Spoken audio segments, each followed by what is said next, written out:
This lecture is brought to you by CNCB Academy of Science and Technology.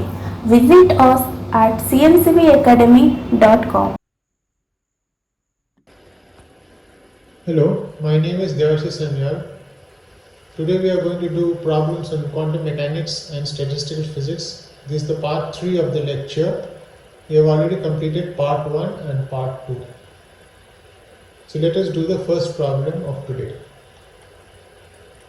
So the first problem of today is on statistical physics. An idealized atom has a nonlinear ground state at zero energy and a g-fold degenerate excited state of energy E. In a non-interacting system of n such atoms, the population of the excited state may exceed that of the ground state above a temperature T. Where T is defined, the T should be greater than E divided by 2 kb ln2. So this is a number showed that the minimum value of G for which this is possible is 4. So in this problem there are two states, there are two energies, one having energy 0 and one having energy E.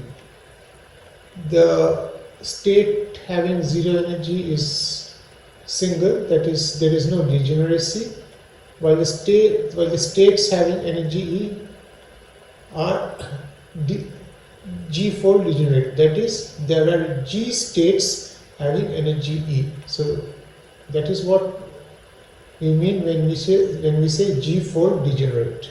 So energy is 1, but the number of states will be G. And what we have asked is we have to find out the value of minimum value of G so that this condition is satisfied. We know from statistical physics that if we consider a particular state having energy E, then its population in thermal equilibrium will be proportional to e to the power beta E. And if there are G states having energy E, then the population of the G states will be proportional to G times e to the power minus beta E. And now we have a ground state. So the ground state has energy 0 in this problem.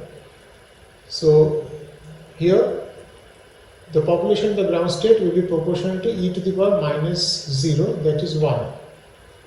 Remember, the proportionality constant is the same for this state and the 0 state. So we can write some proportionality constant into G e to the power minus beta E is greater than the proportionality constant. So this is the condition that we are interested in, that is the population of the excited states exceeds that of the ground state. So this is the condition that has to be satisfied, or G should be greater than e to the power beta E. Now you can see that as beta increases, your G also, your e to the power beta E also increases. Here we have a minimum temperature. Above that minimum temperature, the excited states have a higher population than the ground state.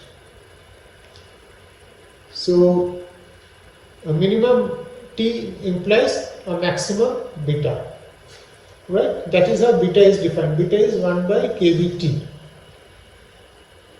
So a minimum in temperature is a maximum in beta. So we have a maximum beta here. So G should be greater than equal to e to the power beta max E.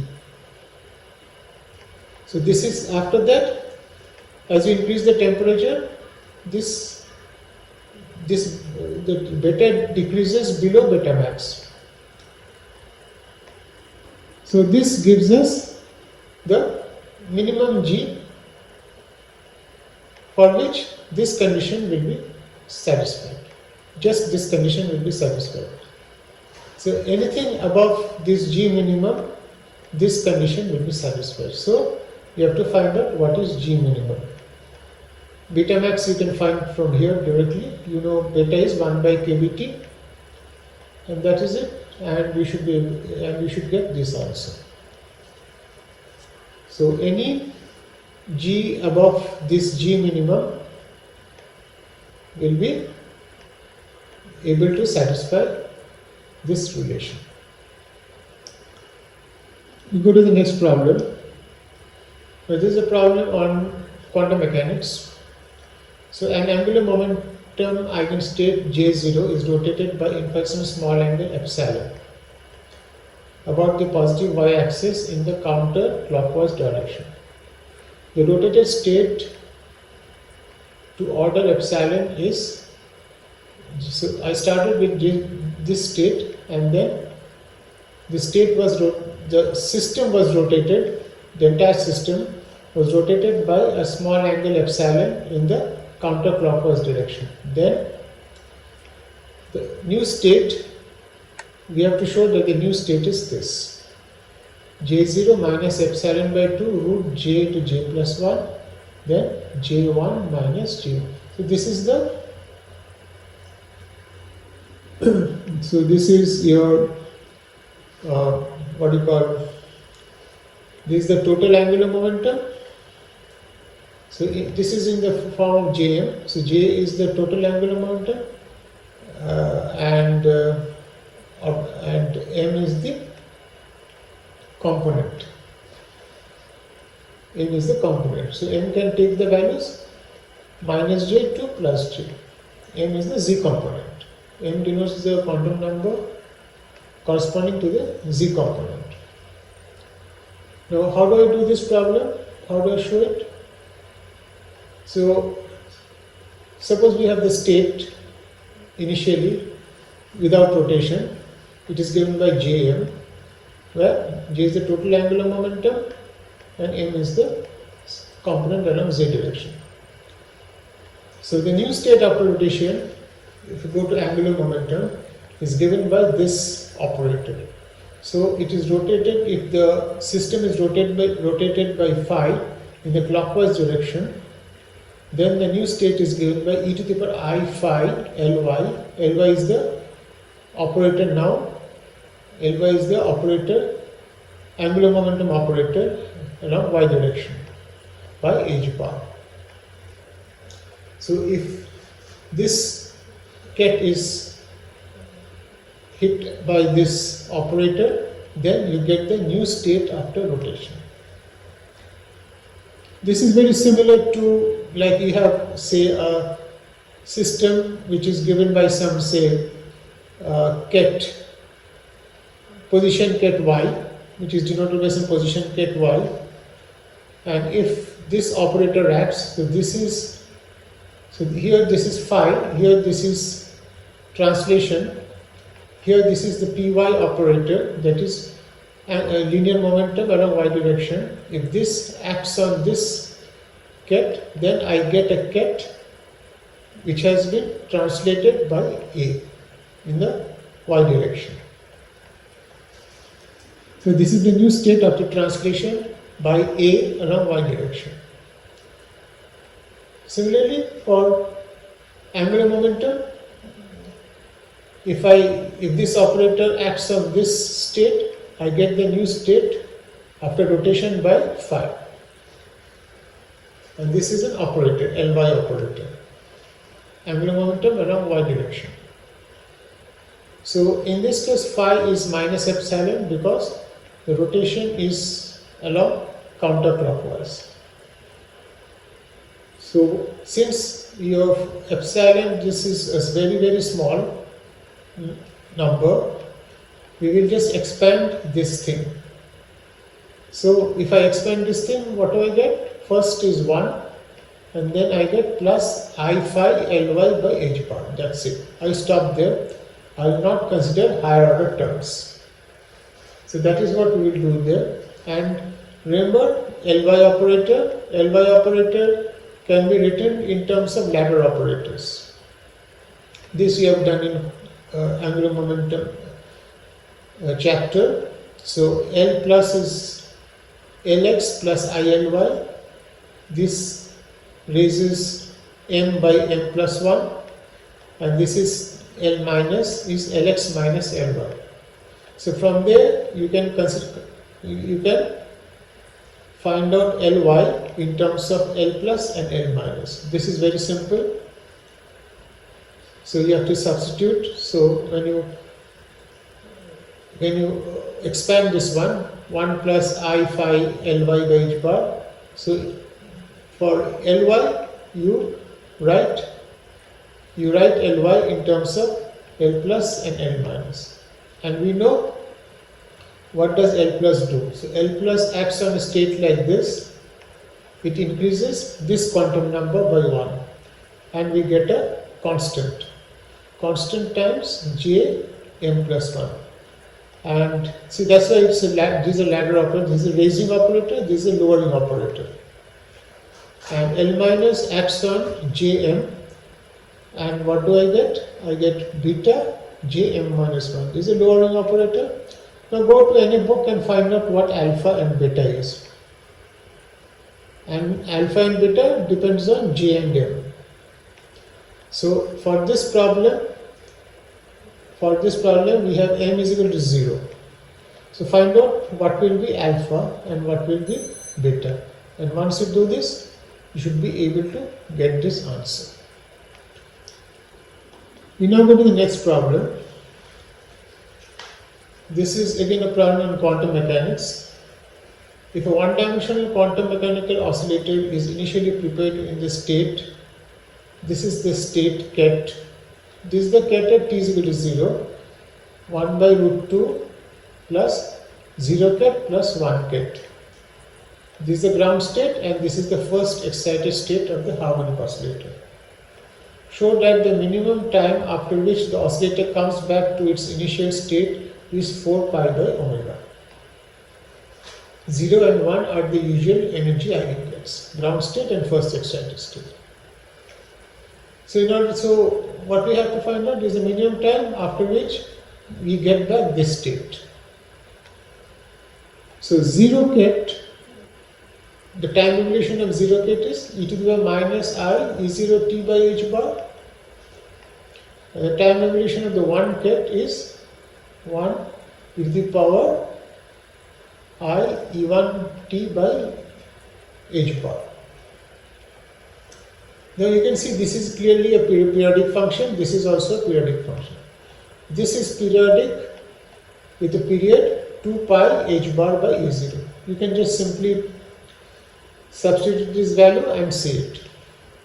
Similarly, this is periodic with a period t1 2 pi h bar by E1.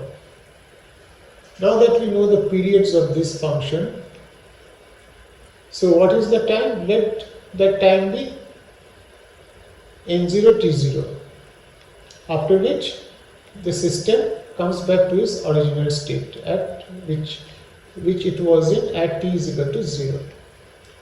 So let that be n0 t0, or let that be n1 t1. So this n0 t0 and this n1 t1 should be the same for the system to come back to its original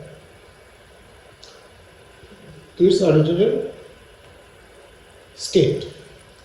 So from here, find out n0 by n1. So t0 t1 you can find out from here.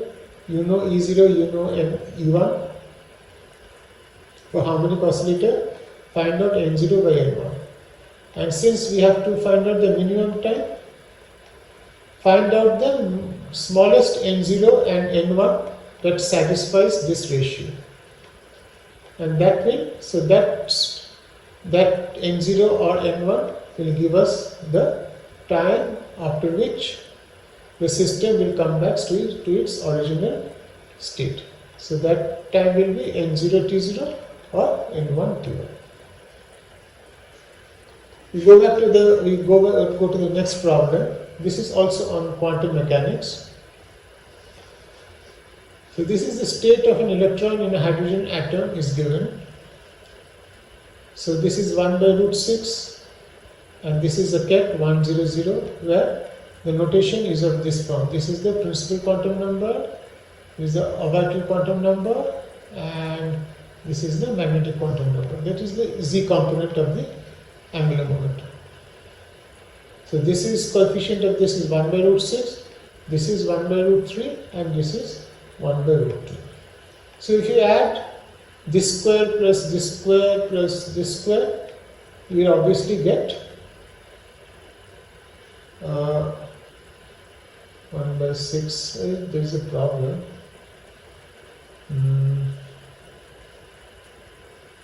1 by 6. Yeah.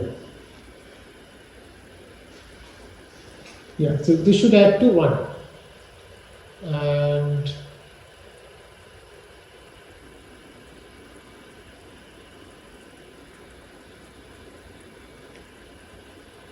okay, so this is adding up to 1. So this square plus this square plus this square should be 1.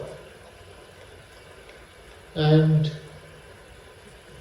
so H is, so N denotes the eigenstate of the total energy, L denotes the eigenstate of L square operator, and M denotes the eigenstate of Lz. So now a measurement is done with, on this system, and the measurement recorded, yes, Lz value for the electron is 0. So subsequently a measurement of energy is performed. So we have to justify the result E2 as a probability 2 by 3. E2 is the energy of the n is equal to 2 state. Now if the result recorded is 0, that is Lz means either this 0 corresponds to this ket or this ket. This is ruled out because here m is minus 1. So m is 0 means either we have obtained the 0 corresponding to this ket or this ket. So the system collapses into one of these eigenkets when I measure Lz. So this is ruled out, so it's either in this or this. So this plus this is 1 now, probability of occurrence of this plus probability of occurrence of this is 1. But in this case, when we started, the probability of this ket was 1 by 6 and the probability of this ket was 1 by 3. Now, this ratio will be maintained. This number will not be the same, but this ratio will be maintained. Probability of this by probability of this will be maintained. So, if you take into account that and the probability of this plus probability of this is 1, then you will find, you can get the probability that the energy E2, that the result E2 has a probability of 2 by 3. E2 means this one. So we have measured n is equal to 0 corresponding to this ket as a probability of 2 by 3. That you have to find out. Okay, so we go to the next problem. This is the next problem. Particle with incoming wave vector k after being scattered by a potential Vr, which is given by c by r square, goes out with wave vector k prime. The differential scattering cross section d sigma by d omega, calculated from first Born approximation, depends on q. The q is k minus k prime modulus as q to the power minus 2. So the differential scattering cross section goes as q to the power minus 2, where q is defined like this. We have done this thing before, so we have to prove this.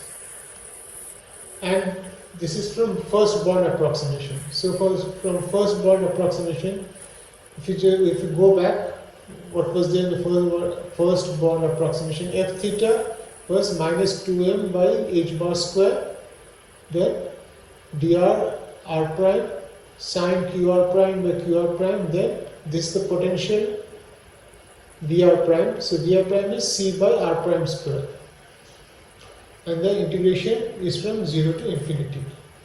Now we have to find out that the differential scattering cross section, how does it go? It goes as d sigma d omega. It goes as so how does it behave on, how does it depend on q? We know that d sigma d omega is f theta modulus square. So we have to find out the dependence of f theta on q. This can be done easily. What you have to do, just you have to do a change of variables. So the integration is of r prime, and so what we do is we just say qr prime is equal to z, and then we will have an integration in z, and what we will get in turn is a factor involving q will come out of the integration side, and the integration represents a constant which is independent of q, which is actually straightforward. You just do the substitution, qr prime is equal to z, and you can immediately find out how f theta behaves with q, with how it depends on q. If you find out the behavior of f theta on q, then f theta modulus square is very easy, and that's how you get this result, q to the power minus 2. Only thing you just have to do a substitution, bring the dependence out of the integral side, and what you are left with the integration which is independent of q. That is how you do it. We do the next problem. A quantum mechanical particle in a one-dimension is of one-dimension infinite potential well with boundaries at 0 is perturbed by adding epsilon is equal to x minus a by 2 to the initial condition. Show that the corrections to the energies of the ground state and the first excited state are respectively epsilon and 0. So we have to find out, so this will be treated as a perturbation, and we have to find out the correction to the ground state first. So ground state correction will be, dx sine, so this is the ground state sine pi x by a, then epsilon delta x minus a by 2 sine pi x by a. So this is the expression for first order correction to the ground state. So find it out. How does it? So what it looks like. So this is a delta function integration. So this will be from 0 to a. This integration will be from 0 to a. I have not written down the limits of the integration, and this integral will only contribute when x is equal to a by 2. And just do the integral. It's very easy. And this is the first order correction to the first excited state. So this represents ground state, and this represents the first excited state, and this represents the first order correction. And the first excited state is given by sine 2 pi x by a, and then of course this thing is there.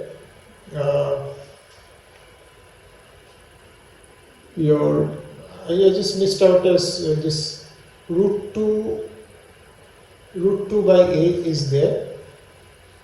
Okay, so that I missed out. So there will be one root 2 by a. Then you will get 2 by a. So it will be, I think here it will be 2 epsilon by a. So this one will be 2 epsilon by a. So I just forgot to write the integration, the normalization constant. Here also I forgot. So just write it down, root 2 by a for this one, and root 2 by a for this one. So here also there will be one root 2 by a for this one and root 2 by a for this one. And that is how you will get, here you will get 0, again here The integration will contribute only when x is equal to a by 2. So here there is a correction, it will be 2 epsilon by a. It will be the next problem. This is statistical physics. Spinor fermions of mass m and 4m are in a harmonic potential Vx is equal to half kx square. Which configuration of 4 such particles has the lowest value of the ground state energy? So 4 configurations are given. So which configuration has the lowest value for the ground state energy? 4 particles of mass m, 4 particles of mass 4m, 1 particle of mass m and 3 particles of mass 4m, and 2 particles of mass m and 2 particles of mass 4m. So spin-off fermions, so this M class, the fermions which are having mass m are not distinguishable. Okay? They are indistinguishable, whereas the fermions having mass 4m are distinguishable from m. So 4m, the fermions having mass 4m are indistinguishable among themselves. The fermions having mass m are indistinguishable among themselves, but m and 4m are distinguishable. Remember that. So you can find out the answer. Only thing what you have to remember is the minimum energy of a particle of mass m will be half h cross omega, n plus half h cross omega. So when n is 0, it will be half h cross omega, and the fermions, so when you are arranging particles of mass m, so you have to take into account Pauli's exclusion principle. Same here, but here the minimum energy of a particle of mass 4m is half h cross, and here you know that the frequency will be halved. So frequency is omega square is k by m. So in this case it is k by m, here it is k by 4m. So it will be halved. So the minimum energy of a particle of mass 4m is less, half h cross omega by 2. Okay, that's it. So now you just arrange. You can easily see which one will give. So you just check which one will give the. So of these, which configuration will give the lowest energy? So when you are arranging this, so first two particles spin up and down will go to n is equal to 0, and the next 2 particles spin up and down will go to n is equal to 1. Here the same thing, the first 2 particles will go to n is equal to 0, spin up and spin down, and the next 2 particles will go, next 2 fermions will go to n is equal to 1 as spin up and spin down. So calculate the energy. Here also do the same thing. Particles of mass m. Here there is only 1 particle of mass m, so it will go to the ground state, n is equal to 0, and here you have 3 particles of mass m. So 2 particles of mass 4m will go to n is equal to 0 state, a spin up and spin down, and 1 will go to this state n is equal to 1, excited state, a spin up or spin down, it does not matter. Here 2 particles of mass 2m and 2 particles of mass 4m. So here 2 particles means both will go to the 0 state, a spin up and spin down, n is equal to 0, and here the 2 particles of mass 4m will go to the n is equal to 0 state with spin up and spin down. So calculate the total energy for this and see which one has the least energy.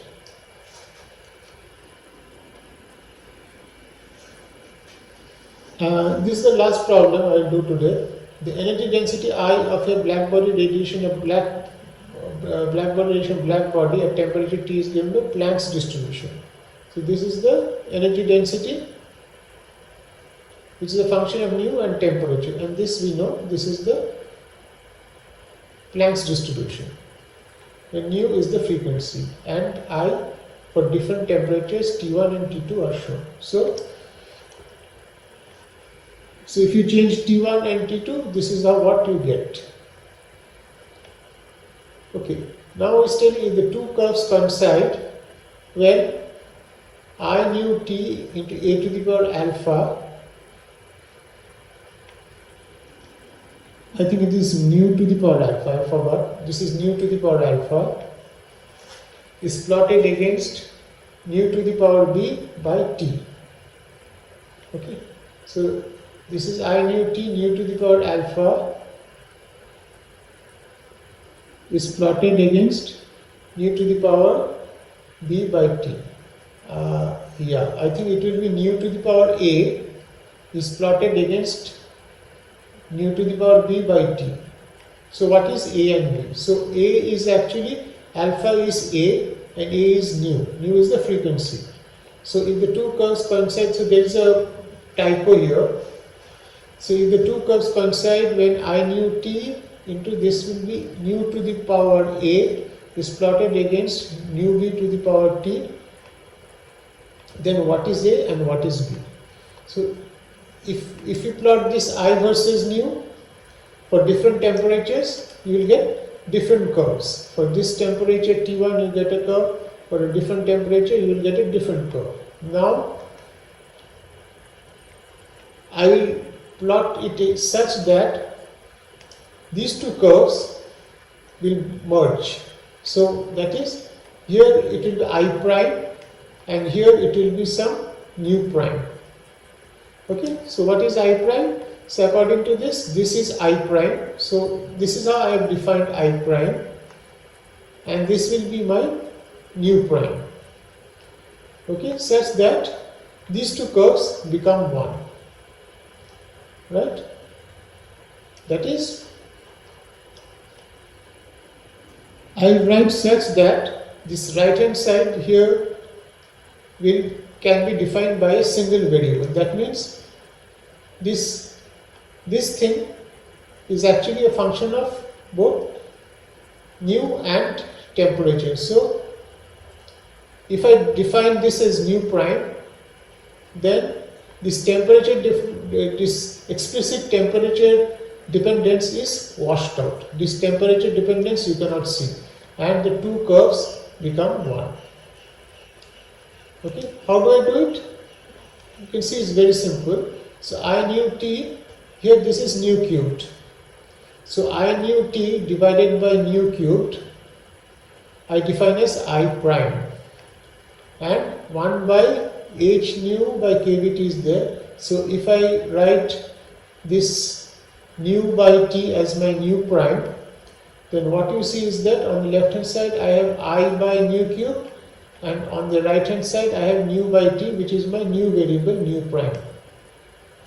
In that case you can see clearly that the right hand side is only a function of nu prime. Nu prime is nu by t. So it does not matter which temperature or which frequency I am in. Okay? So I nu this divided by nu cubed versus this nu by t will give me a curve in which all the temperature difference, explicit temperature difference or frequency dependence is washed out. So here I have I prime. I prime is I by nu cubed, and here I have nu prime, where nu prime is nu by t. So if I define like that, then whatever be the temperature, it does not matter. I will always get those two, irrespective of temperature, I will always get a single curve. And that is obvious because the right hand side is only a function of e to the power right hand side is only, if I take nu cubed on the left hand side, then the right hand side is only a function of nu by t, which is nu prime. So if this is my new variable, then of course it depends only on nu prime, and of course this temperature dependence is washed out, means it's hidden, it's absorbed in nu prime. So that is what it's meant, what is A and what is B. So this is nu to the power A is plotted against nu to the power B by T. So you can, of course, from what I said, you can easily make out what is A and what is B. And we'll do this problem. Okay, we'll do this problem. So for an ideal gas consisting of n distinguishable particles in a volume V, the probability of finding exactly two particles in a volume delta V by V in the limit n, V tending to infinity is. So we have an ideal gas consisting of n distinguishable particles in a volume V. So you take a small volume delta V, small in the sense much smaller than the volume V in which the gas is enclosed, and that volume tends to infinity, and the number of particles also tend to infinity. So in that volume delta V, what is the probability of finding exactly two particles? So for that we have to know what is Poisson distribution. So the Poisson distribution is a discrete distribution, and it gives me the probability that an event will occur k times. So k is an integer. So the Poisson distribution is a discrete distribution, it's not a continuous distribution, and it gives me the probability that an event under certain conditions, an event k will occur k times. Okay? So the k is an integer. The k is an integer. So this is given by mu to the power k divided by k factorial e to the power minus mu. But mu is a parameter of the Poisson distribution, and it is the average. So let us do a problem first, then we'll understand how Poisson distribution works. So an operator receives 40 phone calls in 20 hours. So what is the probability that he receives 6 calls in 2 hours? So this I will assume that it follows a Poisson distribution. So if you want to know what is a Poisson distribution, you have to read up some book. But if I assume that this follows a Poisson distribution, then how do I do this problem? 40 phone calls in 20 hours on an average. So on an average, in 2 hours, the operator will receive 4 phone calls. 20 divided by 2, 40 divided by 20 will be 2, that is 2 phone calls in 1 hour. So in 2 hours he will receive 4 phone calls on an average. So that is the mu here. Okay, that is the mu here. And what is the probability that he receives 6 calls in 2 hours? So 6 means here k will be 6. Here k will be 6. So the answer will be 4 to the power 6 divided by 6 factorial e to the power minus 4. So this is the probability that the operator will receive 6 calls in 2 hours if this whole thing follows a Poisson distribution. Here also the same thing. So what is mu here? In this problem k is equal to 2. Right? In this problem k is equal to 2. And what is mu? Mu is the average number of particles in this volume. What is the average number of particles in this volume? That will be the density times delta V. Rho into delta V will be the average number of particles that can be found in this volume, delta V. And what is rho? Rho is N by V. So in our case here, mu is N divided by V into delta V. So my Poisson distribution will be, here it will be N, so it will be N by V into delta V whole square, and here k factorial is there, that is divided by 2, since k is 2, into e to the power minus N by V delta V. If you have followed this argument, then you can make out what this expression will look like. So, and if you want to know more about Poisson distribution, you have to look up some book. And we'll end here. In fact, we can finish it here. We can finish this one also. This is the last problem. The Hamiltonian of a system of 3 spins is H is equal to J S1 S2 plus S2 S3. So this is a spin the Ising model, Ising kind of model, where SIs, that is S1, S2 or S3, can take plus minus 1. Show that its canonical partition function at temperature T is equal to, where T is your 1 by kb beta is 2 times twice cos hyperbolic beta j whole square. So this is simple. So canonical partition function is e to the power minus beta h s. S stands for each configuration that the system can take. So in this case there are 2 to the power 8 configurations. So 1 1 1, 1 minus 1 minus 1, 1 minus 1 1. So like that you will have 8 configurations. So for each configuration you will get a particular value. So if it is 1 1 1, you are going to get e to the power minus twice beta j. If it is 1 1 minus 1, then you will get say something else. So for all the 8 configurations, you find out what you get, add them up, and you will get this answer.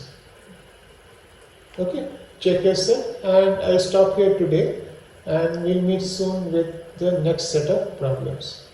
So, thank you.